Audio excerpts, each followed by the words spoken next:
मुजफ्फरनगर दंगा, ऐसा दंगा जिसने पूरे देश को नफरत की आग में सुलगा दिया था। ऐसा दंगा जिसमें 62 लोगों की हत्या हुई थी निर्मम तरीके से। वो दंगा जिसने देश को अंदर तक हिलाकर रख दिया था। 40,000 से ज्यादा लोग बेघर हुए थे। 62 लोगों की मौत हुई थी। वो नफरत का दंगा, नफरत की आग। 40,000 से ज्यादा लोग बेघर हुए। गन्ने की मिठास वाले मुजफ्फरनगर में सालों के लिए दंगों की कड़वाहट घुल गई। मुजफ्फरनगर दंगा 2013। लेकिन क्या 2013 में हुए मुजफ्फरनगर दंगों की फिर याद दिलाना जरूरी है क्या?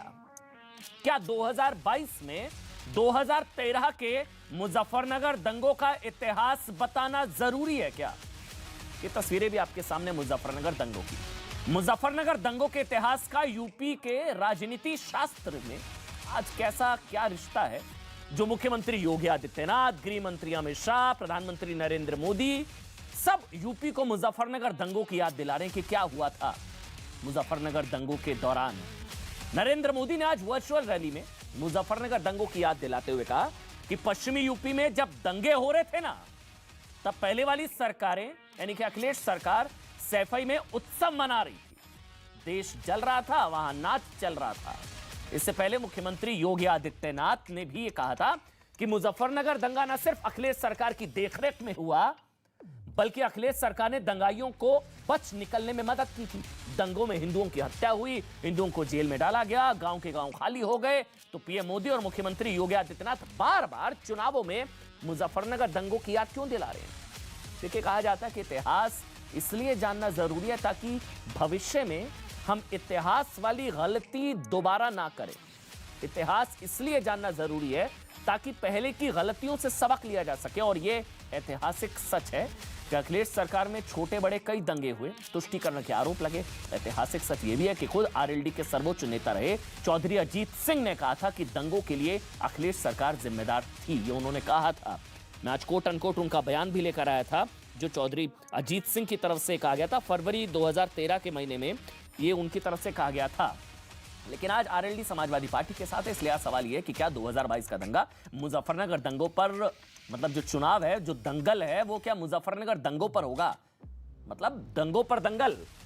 मोहसिन रजा योगी सरकार में मंत्री, वो मेरे साथ इस वक्त लाइव जुड़ चुके हैं। अतुल सक्सेना समाजवादी पार्टी का पक्ष रखेंगे।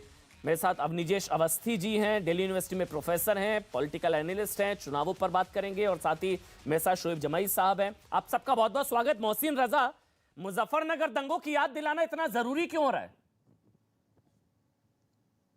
देखिए, माजी से सबक लिया जाता है। अमन, आप जो बात कह रहे हैं, आज कानून का राज है उत्तर प्रदेश में।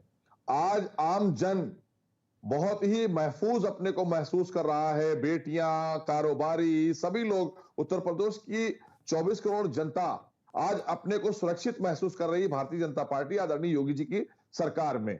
तो इसलिए माजी की चीजों को इसलिए याद दिलाना जरूरी होता है कि आप देखिए, माजी में अगर और पीछे जाएं तो आखिर समाजवादी पार्टी की विचारधारा में ही ये सब चीजें क्यों हैं?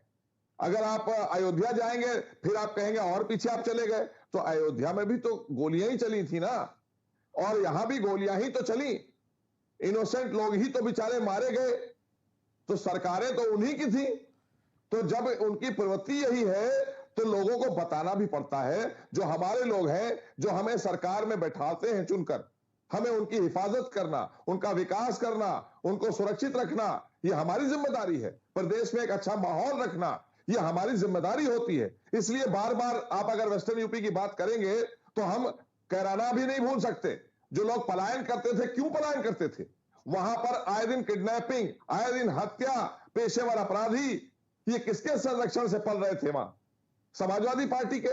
तो आज उस पर कानून का राज आदरणीय योगी जी ने स्थापित किया है, भारतीय जनता पार्टी ने। तो उसका विश्वास है लोगों को। तो उनको लेकिन 22 में 13 की याद की क्या जरूरत है? मतलब जो सवाल है मेरा, 2022 में 2013 के दंगों की याद दिलाना क्यों जरूरी हो गया? मतलब क्या नाराजगी है? जरूरी है, हाँ ठीक है। हाँ। जिस तरह से समाजवादी पार्टी के प्रत्याशी धमकियां दे रहे हैं, आप खुद ही विजुअल चला रहे हैं, पूरा प्रदेश और देश देख रहा है कि उनके प्रत्याशी जो अपराधी हैं, आपराधिक छवि के हैं, वो बाकायदा धमकियां दे रहे हैं कि हम सत्ता में आएंगे तो हम देख लेंगे, हम ये कर देंगे, हम वो कर देंगे।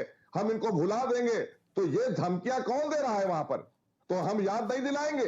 जो छोटे बच्चे थे, नौजवान हैं, आज वोट डालने जाएंगे, वो उन्हें पता होना चाहिए कि माजी में उनके बुजुर्गों के साथ में, उनके घर वालों के साथ में, या उन जगह के लोगों के साथ में किसने बर्बरता करवाई थी? अच्छा, मैं एक सवाल किसकी पूछता हूं सरकार आपसे, थी? मोहसिन रजा, कहा यह जा रहा है की सरकार थी। कहा यह जा रहा है किसान आंदोलन की वजह से, मैं सीधा सवाल पूछ रहा हूं, कहा यह जा रहा है किसान आंदोलन की वजह से पश्चिमी उत्तर प्रदेश में जाटों की नाराजगी है, तो दंगों की याद दिलाकर एसपी के खिलाफ, समाजवादी पार्टी के खिलाफ जो है जाटों को लामबंद अब अपनी तरफ कर रहे हैं। मुजफ्फरनगर दंगों की याद दिलाने से नाराजगी का ग्राफ थोड़ा सा कम हो जाएगा। सीधा सवाल, आरोप, मोहसिन रजा।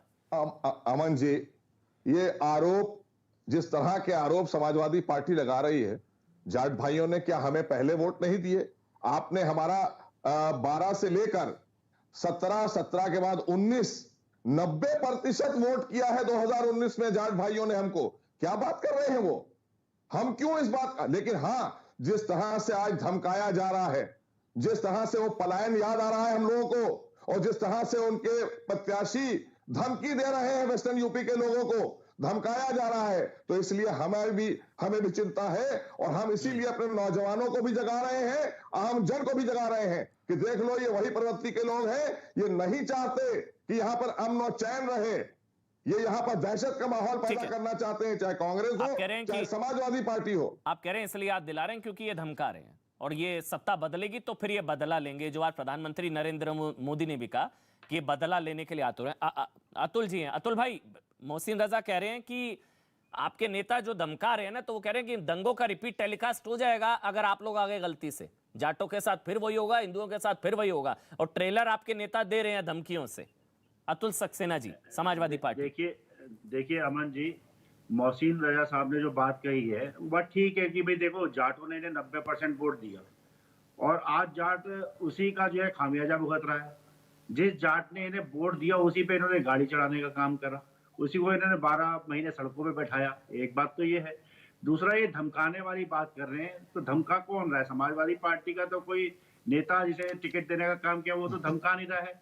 तो ये प्रायोजित वीडियो जो है, संरचना जिसने करेगी, ये भाजपा के लोग हैं। परंतु हाँ, ये जरूर है कि इन्हें खदेड़ने का काम जरूर जो है जनता कर रही है। जिस तरीके से भाजपा के लोग जा रहे हैं, क्षेत्र में जा रहे हैं, और इनकी कुटाई हो रही है, पीटे जा रहे हैं, चाहे वो सिराथू का मामला हो, केशव प्रसाद मौर्य जी की बात करें, चाहे वो मथुरा की बात करें, तो जिस तरीके से खदेड़ा की यहाँ प्रोग्राम चल रहे हैं, उस तरीके से ये तो अच्छा है कि इस तरीके से चुनाव आयोग ने जो डिजिटल चुनाव कर रखा है। नहीं तो इनकी क्या दुर्गति होती, ये यहाँ मेरे को बताने की जरूरत नहीं है। इनकी दुर्गति, दंगे की राजनीति, इनकी दुर्गति क्या होगी क्या नहीं, वो आपके बीच की बात है, 10 तारीख को पता लगेगा।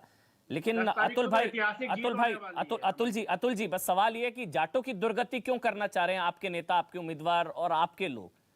जाटों से क्या प्रॉब्लम क्या है? अब तो अलायंस, मेरा सवाल सुन लीजिए, अब तो सवाल सुन लीजिए, क्योंकि देखिए अब तो अलायंस हो गया है, अब तो आप आरएलडी के साथ हैं। हमें लग रहा था कि अब आगे की बात होनी चाहिए, लेकिन अभी भी जिस तरह के वीडियोस आ रहे हैं उसको लेकर प्रधानमंत्री ने भी कहा और मोहसिन रजा भी ये कह रहे हैं कि